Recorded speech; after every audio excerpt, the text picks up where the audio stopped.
Tanawa lang ang sa kanindot ang view dire. So naata karon sa Maxmat Beach House.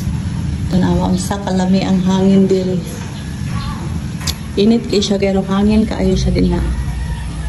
So maka-relax ra gyud ka. Good morning, Ashley.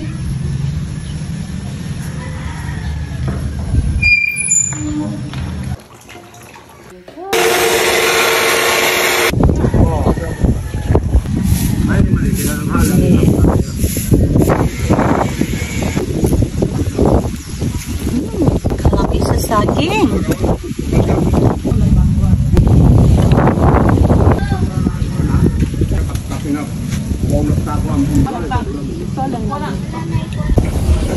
Init kayo guys, pero tanawa diri sa Maxmat. See, lami kay ang hangin kay ngano na may mga lumigo. I told you guys, very relaxing jud kay if diri ka magstay sa Maxmat.